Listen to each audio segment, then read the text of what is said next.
Series title: King of Ashes, Dharmapala. History is a liar. It tells you about the kings who wore gold, but remains silent about the one who was forced to wear ash. Deep within the forbidden folds of the Himalayas lies a throne made of bone and ancient silence. My name is the Chronicler, and today, I take you to a place that was deleted from the maps of time. If you seek the truth, step into the void with me, but remember, once the seal of the Black Lotus is broken, there is no going back. Welcome to Mystic Chronicles Official. You are about to witness the ultimate saga of ancient India's darkest mysteries. This is a 10-chapter epic journey into the heart of betrayal and mystical power. Sit back, dim the lights, and let the journey begin. Disclaimer: this video is a work of high fantasy fiction. While inspired by the rich cultural and mystical aesthetics of ancient India, all characters, locations, and events are entirely products of imagination. This story is intended for entertainment and creative storytelling purposes only and does not intend to reflect actual historical facts or hurt any religious, cultural, or social sentiments. Chapter: The Silence of the Dying Sun. The mountains did not scream when the end began. They simply watched in a terrifying, cold silence. The sky over the Himalayas was no longer blue, it was a bruised shade of violet and black, as if the heavens themselves were hemorrhaging. The sun, once the golden eye of the universe, had retreated behind a thick veil of unnatural clouds, refusing to witness the slaughter below. The year was 0 Cal, an era scratched out of the records by the keepers of time, a century that humanity was never supposed to remember. The kingdom of Marigshira stood defiant against the darkening horizon. Its walls were forged from Vajra-shila, meteoritic stones that had fallen from the stars eons ago. Legend whispered that these stones held the trapped lightning of Indra, capable of incinerating any foe who dared touch them. But today, the stones were weeping. A thick, black, viscous liquid seeped from the crevices of the fortress, as if the castle itself was sweating in mortal terror. High atop the obsidian tower, King Vajrabahu stood like a crumbling statue of salt. His white hair whipped violently in the freezing gale, and his face was a landscape of scars from 100 holy wars. In his hands, he gripped a bow made of celestial bone, an artifact said to be a fragment of the Pinaka itself. But today, the king's legendary hands were trembling. "General." The king's voice was barely a rasp against the howling wind. General Vikram Singh ascended the spiral stairs, his silver armor stained with a glowing, deep blue ichor. It wasn't human blood. "My lord. The Agni Kavak, the fire shield of the Rishis, has been breached. The shadow warriors are bypassing the walls. They do not die, sire. Our blades pass through them as if they are made of nothing but mountain mist and malice." The king looked toward the valley, and his soul turned to ice. For miles, a sea of blue torches advanced through the gloom. This was the Rakta Bij Legion, demons who had been starving in the depths of the netherworld for millennia. They marched without the sound of footsteps, a silent tide of death that left nothing but gray ash in its wake. "The betrayal came from within, Vikram," the king said with a bitter edge. "Someone has defiled the temple fires with impure blood. Our gods have abandoned us." A deafening roar suddenly shook the foundations of the world. At the main gates, something massive had struck.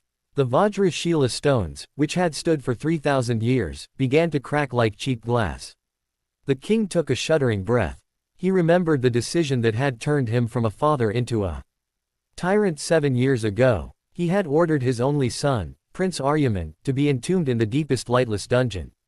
Aryaman, born during a solar eclipse, a child whose veins flowed not with blood, but with prana agni, the fire of life. His eyes held a brilliance that even the high priests couldn't endure. Fear had won that day, and a father had buried his legacy alive. "Release him," Vajrabahu whispered so softly it was almost lost to the wind.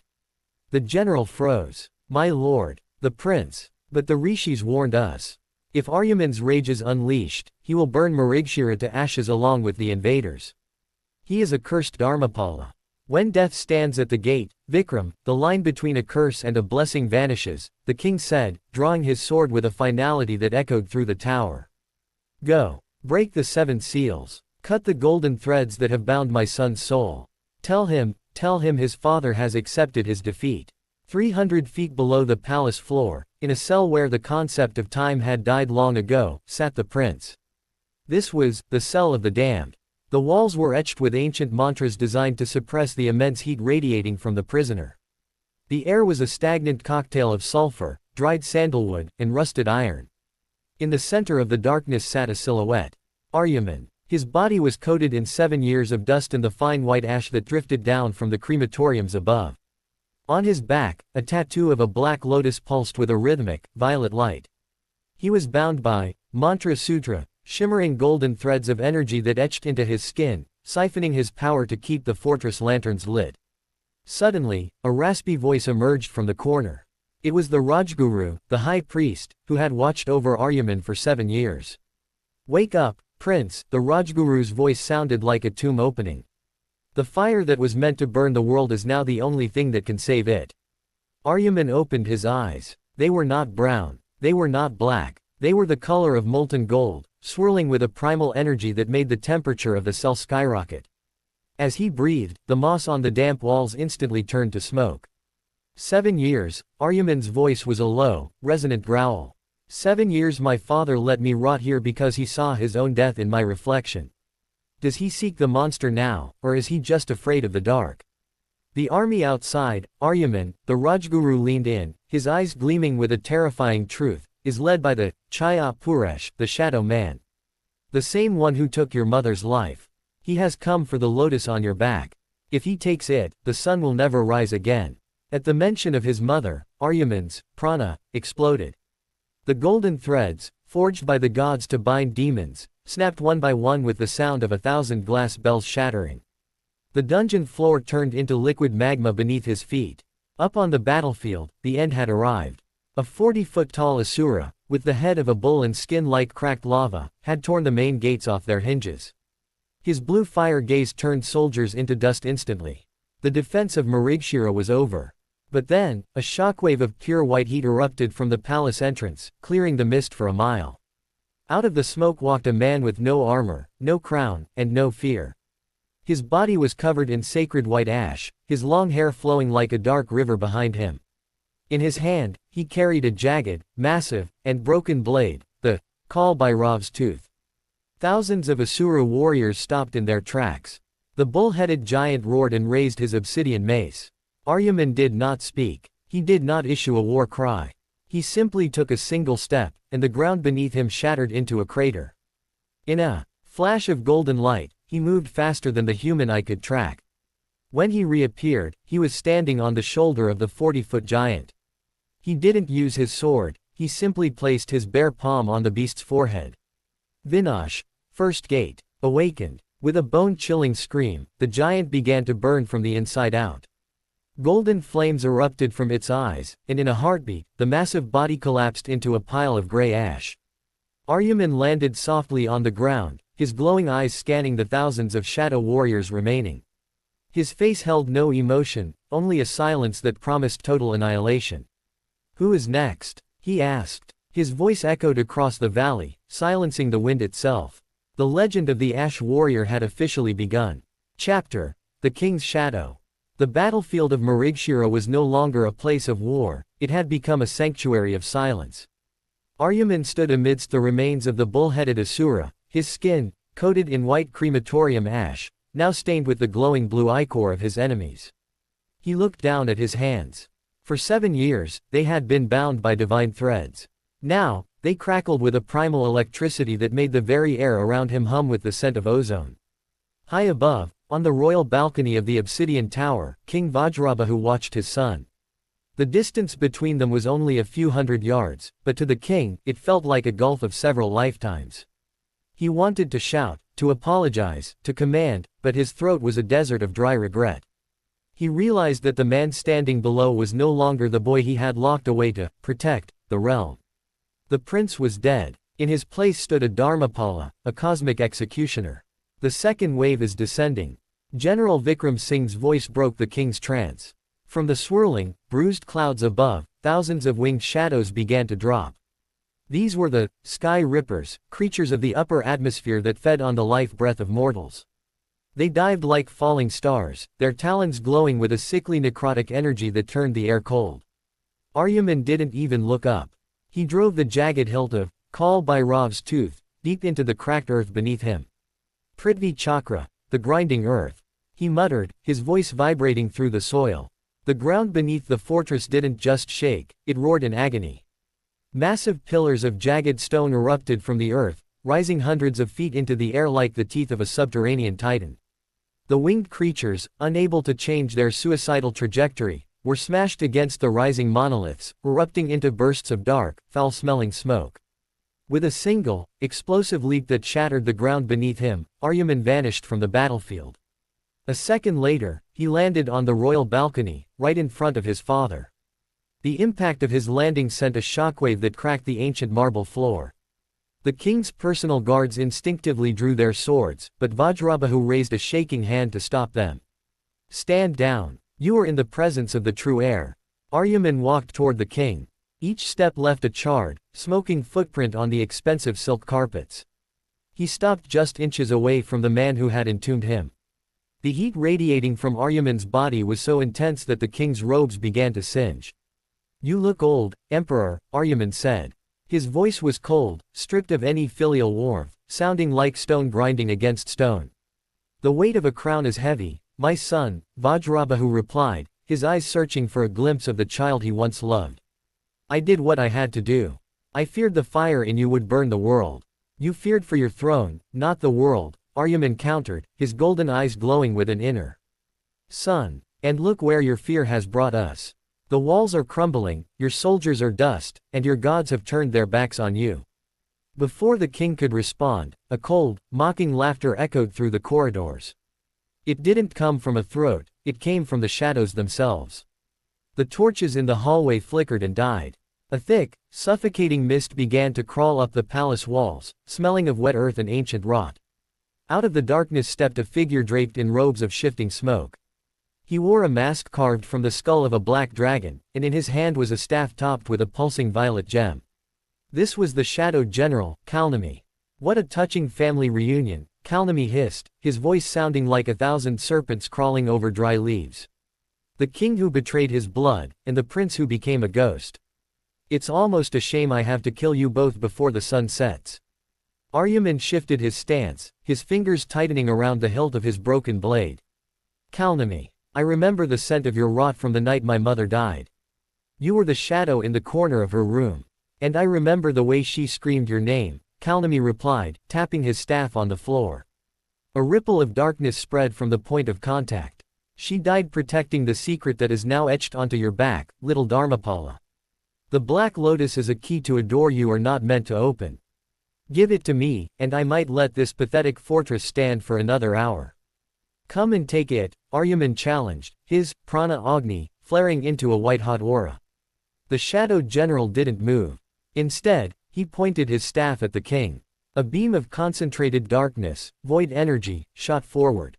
Faster than the guards could blink, Aryaman moved. He didn't block the beam with his sword, he caught it with his bare hand. The energy sizzled and hissed against his palm, but he didn't flinch. "Run to the inner sanctum, Emperor," Aryaman commanded without looking back. "This isn't a war for mortal men or failing kings anymore. This is a debt that must be paid in blood." As the king and his guards retreated into the depths of the palace, the balcony exploded in a clash of gold and shadow. The duel between the Ash Warrior and the Shadowed General had begun, a fight that would determine if the light of the sun would ever return to the realm of Marigshira. Chapter: The Gateway to the Void. The air on the balcony of the obsidian tower had turned into a swirling vortex of clashing energies. On one side stood Aryaman, radiating the blinding, white-hot heat of prana agni. On the other stood Kalnami, the Shadowed General, a silhouette of pure darkness that seemed to swallow the light around him. Between them, the marble floor was melting, turning into a river of white-hot slag. "You fight with the desperation of a man who thinks he has something left to lose," Kalnami hissed, his voice echoing from multiple directions at once. "But look at you, Aryaman. You are covered in the ash of your own people. You are already a king of nothing." Aryaman did not waste words. He moved. He didn't run, he blurred. To the mortal eye, it looked as though he had teleported. The Kal Bhairav's tooth hummed with a low, terrifying frequency as it swung toward Kalnami's neck. The Shadowed General raised his staff, and the collision produced a sound like a mountain splitting in half. A shockwave rippled outward, shattering every stained glass window in the palace and sending stone debris flying into the abyss below. Your strength is impressive, Dharmapala, Kalnami grunted, struggling to hold back Aryaman's blade. But you are using the power of the living. My masters represent the void, the place where even the gods go to die. Kalnami twisted his staff, and the violet gem at its tip pulsed. Suddenly, the shadows on the floor came alive. They rose like liquid ink, wrapping around Aryaman's legs, their touch as cold as the depths of a frozen grave. These weren't just shadows, they were, Atma Pash, soul snares designed to drain the life force of any being they touched. Aryaman felt his knees buckle as the cold seeped into his bones. His golden aura flickered. For a moment, the violet darkness of the void began to creep up his neck. Give in, Kalnami whispered, leaning closer. The Black Lotus on your back is not a gift. It is a lock, and I am the key. In the depths of his agony, Aryaman's mind flashed back to his 7 years in the dark. He remembered the Rajguru's final words, the fire does not come from the sun, Aryaman. It comes from the friction of the soul against the darkness. Aryaman stopped fighting the shadows. Instead, he inhaled the cold. His golden eyes turned a terrifying, hollow silver. The tattoo of the Black Lotus on his back didn't just pulse, it bloomed. A pillar of violet and white flame erupted from his body, incinerating the soul snares instantly. The force of the eruption threw Kalnami back across the balcony, his dragon skull mask cracking down the middle. You are merging the energies. Kalnami gasped, his voice filled with genuine fear for the first time. No mortal can balance the prana and the void. It will tear your spirit apart. I am already torn, Aryaman said, his voice now sounding like a choir of 1,000 echoes. He raised his broken sword toward the sky. The clouds above Marigshira began to spiral, forming a massive eye of a storm. Lightning, not blue but a pale, ghostly white, began to strike the blade of the Kal Bhairav's tooth. Shunya Astra, the Void Reaper. Aryaman brought the blade down. He didn't strike Kalnami, he struck the air in front of him. The space itself seemed to rip open. A fissure of pure nothingness raced toward the Shadow General. Kalnami tried to teleport, but the Void Reaper's strike locked the dimensions. The fissure caught the general's staff, shattering the violet gem into a million pieces. Kalnami screamed, a sound that wasn't human, as the feedback of the shattered gem consumed his right arm, turning it into gray dust. This isn't over, Kalnami roared, his form beginning to dissolve into a cloud of black crows. The gateway to the underworld is already open. The Rakta Bij will march until your world is a silent tomb. As Kalnami vanished into the mist, the darkness over the city did not lift. Instead, a low, rhythmic thumping began to vibrate through the very foundations of the mountain. It was the sound of millions of feet marching in perfect unison. Aryaman stood at the edge of the balcony, looking down at the valley. The mist cleared for a second, revealing a sight that would have driven a lesser man insane. At the base of the mountain, a massive tear in reality had appeared, a glowing, jagged rift leading into the Patal-Loka, the underworld. Millions of blue-eyed demons were pouring out of the rift like ants from a disturbed nest. Aryaman looked at his broken sword. It was glowing with a steady, silver light now. He knew he couldn't stay and defend the walls forever. To stop the end of the world, he would have to do the unthinkable. He would have to leave the fortress of his ancestors and dive headfirst into the rift.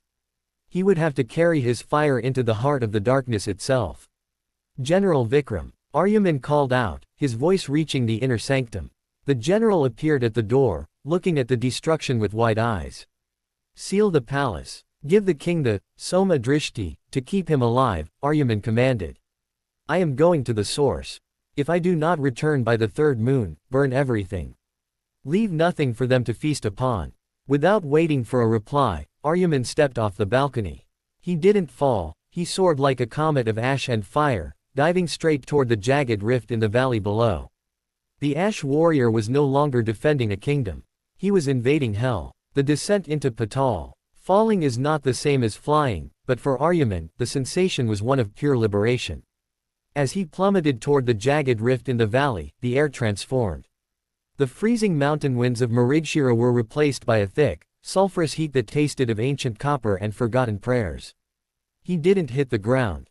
He hit the atmosphere of Patal-Loka. The rift acted as a dimensional threshold. One moment, he was under the bruised sky of the mortal realm, The next, he was surrounded by a world where the sun was a distant myth. The sky here was a permanent, glowing ochre, lit by the veins of liquid magma that ran through the ceiling of this subterranean universe like a network of burning nerves. Aryaman crashed into a forest of obsidian trees, crystalline structures that grew downward from the cavern ceiling. He used Kal Bhairav's tooth to slow his descent, the blade throwing sparks as it carved through the glass-like bark. He landed on his feet in a crater of glowing violet sand. Silence. In the mortal world, silence was the absence of sound. Here, silence was a physical weight. It pressed against his eardrums, hungry and heavy. So, Aryaman whispered, his voice echoing off the jagged cliffs, "This is where the nightmares are born." He was in the Valley of Whispers, the gateway to the 7 layers of the underworld. Around him, the blue-eyed Rakta Beach soldiers he had seen from above were nowhere to be found. Instead, the landscape was littered with the ruins of civilizations that existed before the first star was born. Colossal statues of multi-armed deities, half buried in the violet sand, stared at him with empty stone eyes. Aryaman began to walk, his prana agni casting a soft, golden halo around him. He hadn't gone a mile when he felt a shift in the air. The violet sand beneath his feet began to swirl, moving like water. From the dunes, creatures emerged. They were not the muscular asuras of the battlefield. These were Chaya-Keet, shadow insects the size of wolves, with multiple translucent limbs and faces that resembled cracked porcelain masks. They didn't growl, they vibrated, a sound that made Aryaman's teeth ache. "I have no quarrel with scavengers," Aryaman said, gripping his broken blade. "Step aside, or become the ash I walk upon." The creatures didn't listen. They lunged. Aryaman's movements were a deadly dance of precision. He didn't use massive explosions of power here, he knew he had to conserve his energy for the depths. He moved with the grace of a panther, his blade singing through the air. Each strike of the Kal Bhairav's tooth left a trail of white fire that cauterized the shadows. But for every 10 he killed, 20 more rose from the sand. They were endless. Just as Aryaman prepared to unleash a devastating shunya pulse, a high-pitched, melodic whistle cut through the air. Suddenly, the ground beneath the creatures erupted. Massive, metallic chains, glowing with emerald runes, burst from the sand, entangling the shadow insects and crushing them instantly. A cloud of green gas filled the area, and the remaining scavengers fled back into the dunes, terrified. Aryaman didn't relax his stance. He turned toward the source of the whistle. Standing atop a jagged obsidian pillar was a figure that looked out of place even in this nightmare. It was a young woman, her skin the color of deep sapphire, dressed in leather armor reinforced with the scales of a serpent. In her hand, she held a mechanical crossbow that seemed to be powered by glowing crystals. Her eyes were a vibrant, bioluminescent green. "You're quite loud for a dead man," she said. Her voice was sharp, and she spoke a dialect of ancient Sanskrit that Aryaman barely understood. "I am not dead," Aryaman replied, his golden eyes narrowing. "And I am not a man you want to provoke." The girl laughed, jumping down from the pillar with feline agility. She circled him, eyeing the tattoo of the Black Lotus on his back. "A Dharmapala in the Valley of Whispers. My grandfather told me stories about your kind. He said you were the guardians of the balance. But you look like you've been dragged through a crematorium. Who are you?" Aryaman demanded. "I am Vanya, of the Naga exiles," she said, pocketing a glowing crystal. "And you are standing in the middle of a hunting ground. The Rakta Beach legions you're looking for. They passed through here hours ago. They've moved to the City of Molten Tears. If you go there alone, your prana will be snuffed out before you reach the first gate." Aryaman looked toward the horizon, where a distant, dark citadel glowed with an ominous blue light. "I didn't come here to be safe. I came here to end the war." "Then you're going to need a guide who knows how to kill things that don't have hearts," Vanya said, holding out a hand. "I hate the Shadow General as much as you do. He took my peoples home. Let's make a deal, Ash Warrior. You provide the fire, and I'll provide the way." Aryaman looked at her hand, then at the distant citadel. He realized that Patal-Loka was far more complex than the stories had told him. This wasn't just a pit of monsters, it was a world of survivors and hidden agendas. "Fine," Aryaman said, not taking her hand but nodding toward the path. "Lead the way. But if you betray me, Vanya of the Nagas, not even the void will be able to hide you from me." Vanya smiled, a flash of sharp, silver teeth. Fair enough. Welcome to the deep, King of Ashes. Try not to die in the first hour. As the unlikely duo began their trek toward the city of molten tears, the eyes of the buried statues seemed to follow them. In the shadows of the obsidian trees, a new threat was already stirring, something much older and hungrier than the Shadow General. The city of molten tears. The trek through the obsidian forest felt like walking through a dream made of glass and gravity. As Aryaman and Vanya moved deeper, the ochre sky of Patal-Loka turned a suffocating bruised purple. The heat didn't come from a sun, it rose from the ground, smelling of ancient metal and salt. Stay within the shadow of the crystal trees, Vanya whispered, her green eyes darting toward the glowing canopy. The Akash Nayan, the sky eyes, are patrolling. If their light touches your golden aura, Kalnami will know exactly where we are before we even see the gates. Aryaman suppressed his prana agni, letting the white ash on his skin act as a natural camouflage against the gray landscape. Tell me about this city, Naga. Why the name, Molten Tears? Vanya paused, pointing toward a jagged horizon where a massive structure began to emerge from the mist. It was once Ashrupuri, a city of artisans. They crafted artifacts using the tears of the earth, liquid crystals. But when the Shadow General arrived, he enslaved the population. He turned the liquid crystals into a fuel for his army. Now, the city weeps literal fire. As they reached the edge of a massive canyon, the city finally revealed itself. It was a nightmare of architecture. Spiraling towers of black iron rose from a lake of glowing blue lava. Massive chains, each length the size of a house, connected the towers, and upon these chains, thousands of enslaved souls labored, moving glowing blue canisters of raw energy. The Rakta Bij, Aryaman muttered, his golden eyes narrowing. Below them, thousands upon thousands of the blue-eyed demons were standing in perfect, terrifying formation. They weren't just waiting, they were being charged. Each demon was connected to a central spire by a flickering blue thread of energy. They aren't just an army, Aryaman realized, his voice trembling with a mix of rage and shock. They are a collective, a single organism powered by the stolen life force of this realm. And that spire in the center, Vanya pointed to a tower that pulsed with a sickening violet light, is the Shunya Stamba, the Void Pillar. That's where they are refining the energy to keep the rift to your world open. Suddenly, a horn blast, sounding like the scream of a dying god, echoed through the canyon. We've been spotted, Vanya hissed, raising her mechanical crossbow. A group of Vajraketas, armored centipedes with human faces and jagged blades for limbs, erupted from the ground around them. They moved with a sickening, clicking sound, their metallic shells reflecting Aryaman's golden glow. Go to the spire, Vanya. Aryaman commanded, drawing, call by Rav's tooth. I will clear the path. Do not stop, no matter what you hear behind you. Are you insane? There are dozens of them. She yelled, even as she fired a bolt that shattered the face of the nearest centipede. I am a Dharmapala, Aryaman said, his aura suddenly exploding into a pillar of white flame. I don't count my enemies. I only count the ash they leave behind. Aryaman charged. He was a whirlwind of destruction. Every swing of his broken blade severed limbs and shattered armor. The Vajraketas tried to surround him, their venomous stingers snapping at his heels, but Aryaman was faster. He used the Agni Dash, leaving trails of fire that incinerated the creatures from the inside out. However, the noise had drawn the attention of the city's main guard. From the gates of the city of Molten Tears, a massive figure emerged. He was 10 feet tall, clad in armor made from the scales of a black dragon, wielding a twin-headed axe that dripped with blue fire. The executioner of Ashrupuri, Vanya whispered in terror. The giant raised his axe, and a wave of blue flame raced toward them. Aryaman stepped in front of Vanya, planting his sword in the ground. Vajra Kavak, the diamond shield. The blue fire slammed into Aryaman's golden barrier, creating a spectacle of clashing lights that could be seen for miles. Aryaman gritted his teeth, the heat of the enemy's magic pressing against his chest. He realized that the executioner wasn't just strong, he was drawing power directly from the city's central spire.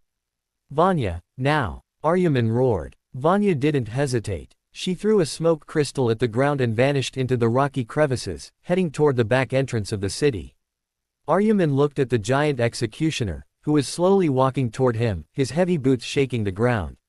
You are far from home, little prince, the executioner boomed, his voice a deep, metallic thrum. The Shadow General said you would come. He said your blood would be the final ingredient to stabilize the rift. Many have tried to take my blood, Aryaman said, his eyes turning a hollow, icy silver. They are all part of the ash I wear. As the giant swung his massive axe, Aryaman didn't dodge. He caught the blade of the axe with his bare hand, the blue fire singeing his skin. With a roar of pure, unadulterated prana, he snapped the handle of the axe like a dry twig. Before the executioner could react, Aryaman drove the Kal Bhairav's tooth into the giant's chest. But instead of blood, a torrent of blue energy poured out. Aryaman realized the truth in that moment: the high-ranking guards weren't living beings anymore. They were hollow shells filled with stolen prana. As the executioner's armor collapsed into a heap of empty metal, Aryaman looked up at the violet spire. He could feel it now: the Black Lotus on his back was vibrating in sync with the void pillar. It wasn't just a battle for a city, it was a resonance. The city was a trap, and he had just walked into its heart. The resonance of shadows. The fall of the executioner did not bring silence. Instead, the city of molten tears began to hum, a low, discordant frequency that vibrated through Aryaman's marrow.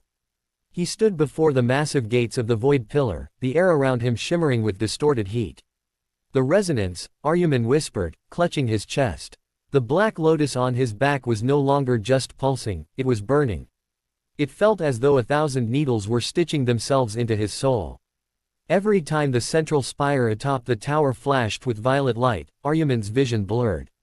He wasn't just in a city, he was inside a giant tuning fork designed to shatter his identity. He pushed the heavy iron doors open. They moved with a groan that sounded like a choir of the damned. Inside, the tower was hollow. A single, spiraling staircase of translucent bone wound its way up the inner walls. In the center, a column of raw, swirling violet energy, the void stream, extended from the bottomless pit below to the apex above. Aryaman began to climb. Step by step, he hissed, his breath coming in ragged gasps. By the time he reached the midpoint, the physical world began to dissolve. The stone walls turned into mist. The sound of the blue lava outside was replaced by a voice he hadn't heard in 7 years.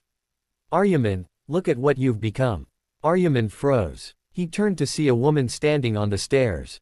She was draped in a sari of pure white silk, her face radiating a gentle, maternal warmth. Mother. Aryaman's voice broke. The golden glow of his eyes flickered, replaced by the vulnerability of a child. You were meant to be a healer, my son, she said, her voice like a soft flute. The Dharmapala was a myth to scare children. But look at your hands. They are stained with the ash of thousands. You aren't saving Marigshira, you are becoming the very fire you were meant to extinguish. Aryaman shook his head, his grip on Kal Bhairav's tooth loosening. I had no choice. They attacked. They killed you. Did they? She stepped closer, her touch cold as mountain ice. Or did your father kill me because he saw the darkness in you? Look at the reflection, Aryaman. See the truth. The violet energy of the void stream shifted, forming a mirror. Aryaman didn't see a hero. He saw a monster, a creature made of shadow and flame, with a black lotus that had consumed its entire heart. This was the Maya Jal, the web of illusion. The void pillar was attacking his mind, using his guilt as a blade.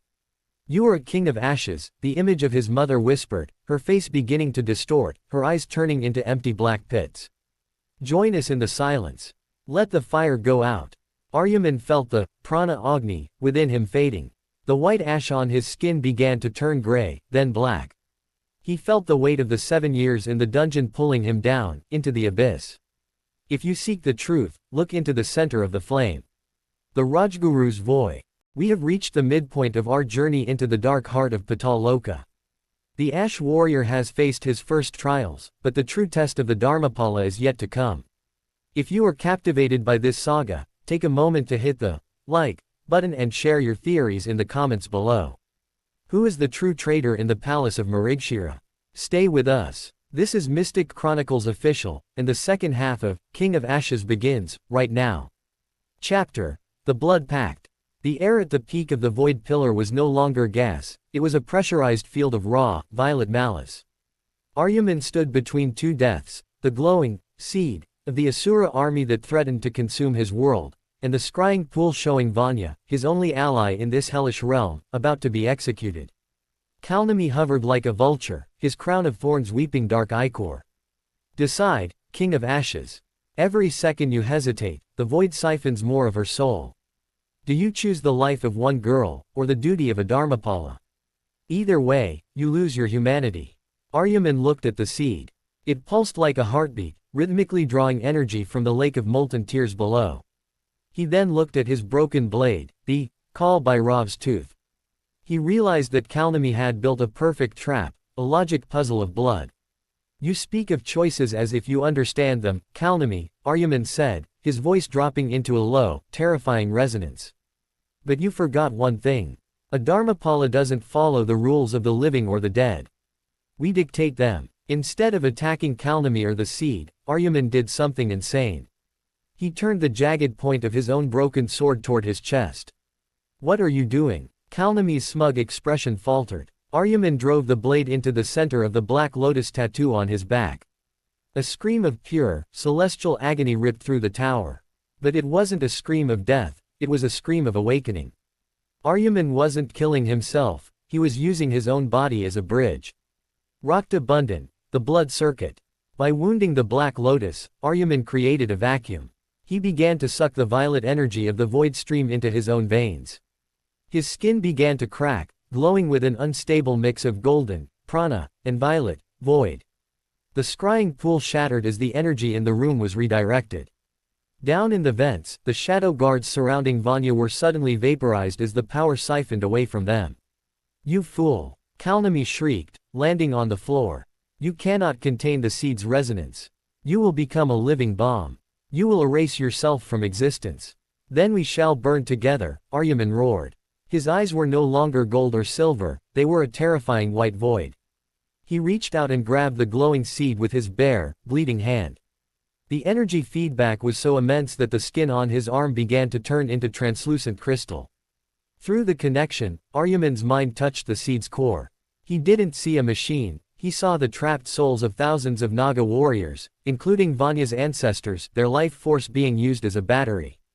He didn't destroy the seed.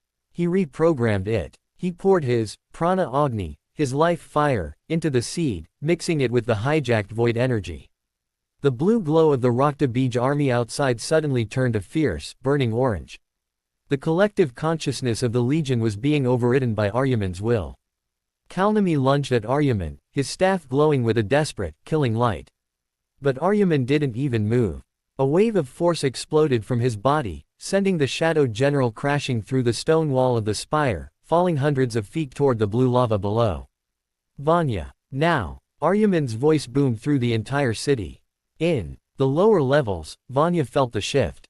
Her mechanical crossbow, previously broken, suddenly glowed with a new, fiery energy. She realized the guards were no longer attacking her, they were standing still, their blue eyes now burning with Aryaman's golden fire. She grabbed the central control lever of the vents and pulled. The void pillar began to reverse its flow. Instead of drawing energy up to stabilize the rift to the mortal world, it began to blast energy down into the planet's core. The tower began to collapse. Aryaman stood at the center of the explosion, holding the seed as it began to dissolve into golden sparks. His body was failing, his soul shredded by the dual energies, but he felt a strange peace. He had saved the girl, and he had turned the enemy's army into a funeral pyre for their own city. As the spire crumbled, Aryaman fell into the violet clouds, his consciousness fading. The last thing he saw was the call by Rav's tooth, glowing with a complete, unbroken light for the first time. The King of Ashes had made his pact. He had given up his mortality to become something much more dangerous. The silent rebellion. Aryaman did not wake to the sound of trumpets or the heat of battle. He woke to the sound of water, dripping slowly onto a cold, sapphire floor. His eyes snapped open, glowing with a dim, flickering gold. He was no longer in the collapsing void pillar. He lay in a cavern carved from bioluminescent coral, deep beneath the lake of molten tears. His body felt heavy, his skin etched with glowing violet veins, the permanent scars of his contact with the void. Don't try to move, a sharp voice commanded. Aryaman turned his head slightly to see Vanya. She was covered in soot, her leather armor torn, but her green eyes were bright with a mixture of awe and fear.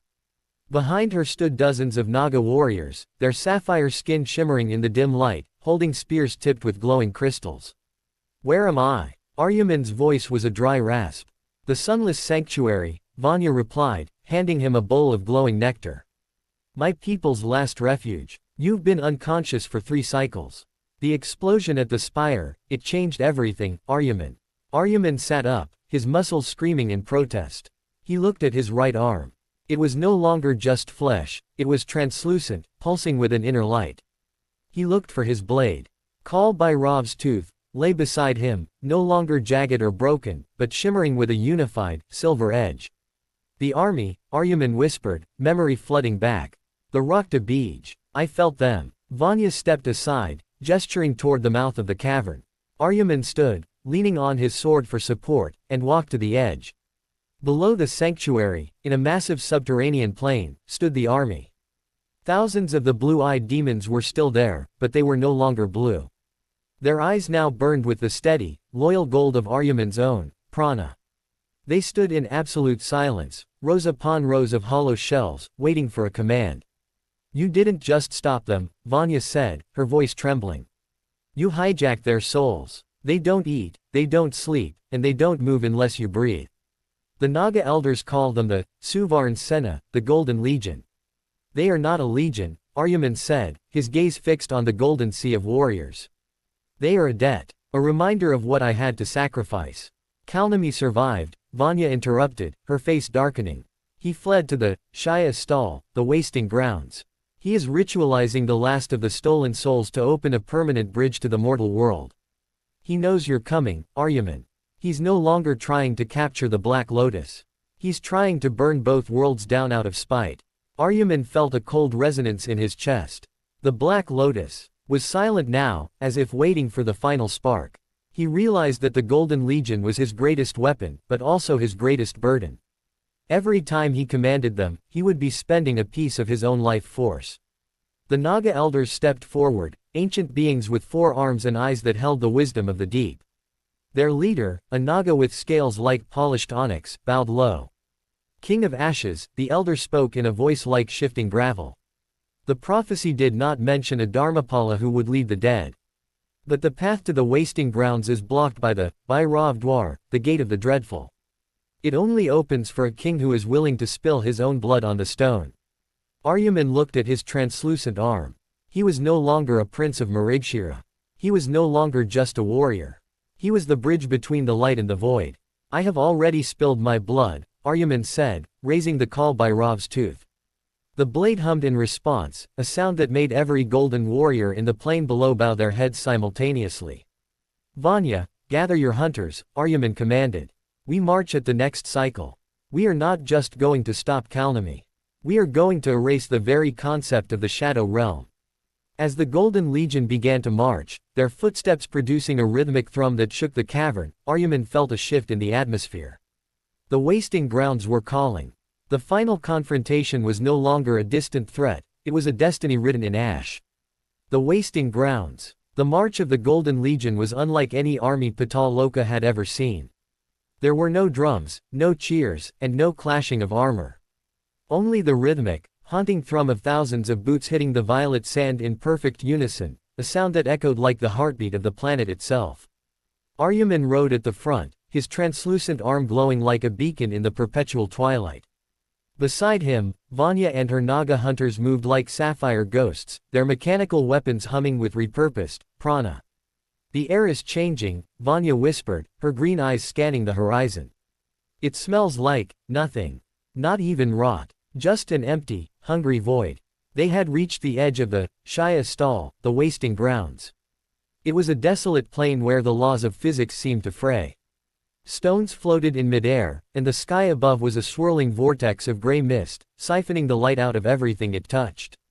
In the center of this wasteland stood the Bhairav Dwar, a colossal gate carved from the skull of a forgotten god, its mouth the only entrance to Kalnami's inner sanctum. As they approached, the mist solidified. Out of the gray emerged the Shaya Rakshaks, the wasting guardians. These were not demons of flesh, but entities of pure entropy, looking like tattered shrouds of smoke with long, spindly fingers that could touch the soul directly. "The Golden Legion, halt!" Aryaman commanded. The thousands of golden-eyed warriors stopped instantly, their collective energy creating a dome of warmth against the biting cold of the wasteland. The elder said the gate only opens for a king who spills his blood, Aryaman said, stepping off his mount. But look at the guardians. They aren't here to fight. They are here to judge. A massive, hooded figure emerged from the gate. It had no face, only a void beneath its hood. In its hand was a balance scale made of obsidian. This was the Dharmapala of the underworld. Aryaman of Marigshira. The guardian's voice didn't come from its mouth, but resonated inside Aryaman's skull. To enter the wasting grounds is to accept that you may never leave. To open this gate, you must weigh your soul against the ash you carry. What is the price of your ambition? Aryaman walked to the scales. He looked at the Golden Legion behind him, thousands of beings whose souls were tied to his own heartbeat. He realized the weight wasn't just his sins, it was the burden of everyone he had saved, by turning them into his puppets. I seek no throne, Aryaman said, his golden eyes burning with a fierce, silver intensity. I seek only the end of a cycle that has consumed my mother, my people, and my peace. If my soul is the price, take it. But the gate will open. He drew the call by Rav's tooth, and sliced his palm. But it wasn't red blood that fell, it was liquid gold, mixed with violet sparks. As the first drop hit the obsidian scale, the wasting grounds roared. The gray mist turned into a torrential storm. The scale tipped violently, and for a second, it felt as if Aryaman's very essence was being pulled out of his chest. The Black Lotus on his back screamed in a silent, psychic frequency. Judgment, accepted, the guardian hissed. The Bhairav Dwar groaned, the massive god skull's jaw opening to reveal a tunnel of shimmering, unstable energy. Beyond it, Aryaman could see the silhouette of the final ritual site, a twisted tower of souls where Kalnami stood, ready to tear the fabric between the worlds. The Legion, advance! Aryaman roared, his voice now a thunderclap that cleared the mist for miles. The Golden Legion surged forward, their bodies glowing brighter as they entered the wasting grounds. But as they crossed the threshold, the entropy of the realm began to take its toll. The Golden Warriors began to flicker and fade, their energy being drained by the very air they breathed. They won't last long here. Vanya shouted over the howling wind. We have to reach Kalnami before the Legion dissolves. Then we don't march anymore, Aryaman said, his translucent arm pulsing with a dangerous, white-hot light. We charge. Aryaman became a comet of ash and fire, leading the remnants of his Golden Legion into the mouth of the god skull. He knew he was burning his own life force to keep his army alive, but he didn't care. The King of Ashes was no longer fighting to survive. He was fighting to finish the story. The final tower stood before them, a jagged needle of bone piercing the gray sky. At its peak, the rift to the mortal world was wider than ever, revealing the terrified faces of the people of Marigshira. The end was seconds away. The final sacrifice. The summit of the Bone Tower was a place where reality had ceased to function. The sky was no longer a canopy of gray mist, it was a jagged, bleeding wound in the fabric of existence. Through the massive rift, Aryaman could see the burning spires of his home, Marigshira.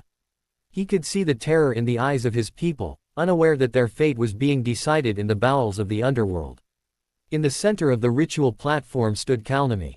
He was no longer human, nor was he a mere shadow. He had merged with the stolen souls of the Shaya Stall, his body a towering mass of shifting, violet smoke and thousands of screaming faces. You are too late, Ash Warrior. Kalnami's voice was a chaotic roar of 1,000 dead tongues. The bridge is stabilized. The void does not just want your kingdom, it wants your soul to be its eternal anchor. Aryaman stood at the edge of the platform, his Golden Legion dissolving into sparks around him. Every warrior that vanished fed more power into his broken blade, the call by Rav's tooth. His translucent arm was now a blinding white, the skin beginning to flake away like burning parchment. Vanya, stay back, Aryaman commanded. Vanya, clutching her glowing mechanical bow, shook her head.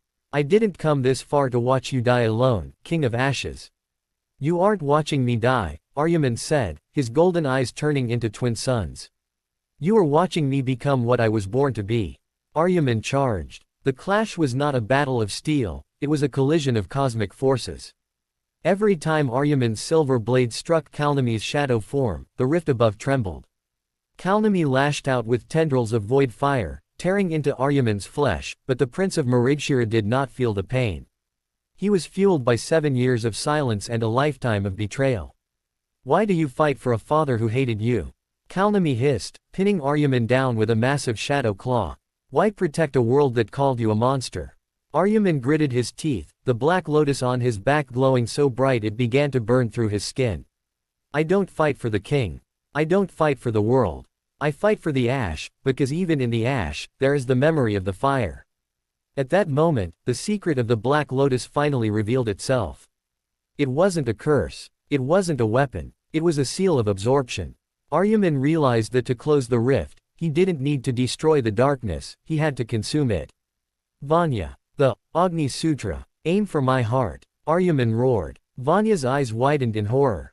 "Aryaman, no. It will kill you. Do it." With tears in her emerald eyes, Vanya fired her final, most powerful explosive bolt. It struck Aryaman's chest at the exact moment he plunged his broken sword into the heart of the Shadow General. The explosion was not one of fire, but of pure spiritual resonance. Aryaman opened the seal of the Black Lotus completely.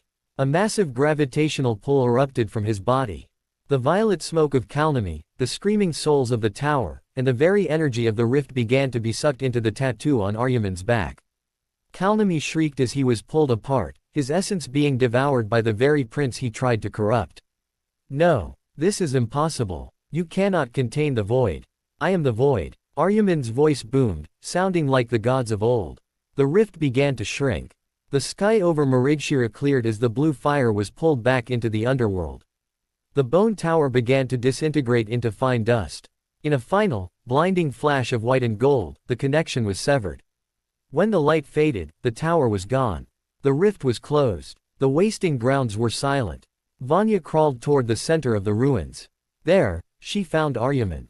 He was sitting cross-legged, his body as still as a statue. He was no longer translucent, his skin was now a solid, matte black, like a charcoal drawing. The Kal by Rav's tooth lay in his lap, finally whole and shining with a soft, eternal moonlight. He was alive, but he was changed. He had become the Dharmapala in truth, the eternal guardian of the gate. "Aryaman," Vanya whispered, reaching out to touch him. He opened his eyes. They were no longer gold. They were a calm, deep violet. "The war is over, Vanya. Tell my father that the Prince of Marigshira died today. Tell him the King of Ashes remains to watch the gate." Vanya watched as Aryaman stood and walked toward the horizon of Patal-Loka, his silhouette disappearing into the amber mists. He didn't look back at the world of the sun. He had accepted his throne in the dark, so that the light above could continue to shine. The legend of the Ash Warrior was no longer a story of revenge. It was a story of a son who became a god to save a world that never loved him. Outro, ending the mega episode. And so, the saga of the King of Ashes comes to a close. Aryaman remains in the shadows, a silent sentinel between the realms. But remember, legends never truly die, they only wait for the next time the world forgets its past. If you enjoyed this epic journey, don't forget to like, subscribe, and share. This is Mystic Chronicles Official, signing off from the heart of the Forbidden Realm. The disclaimer, final screen. Disclaimer. This video is a work of high fantasy fiction. While inspired by the rich cultural and mystical aesthetics of ancient India, all characters, locations, and events are entirely products of imagination.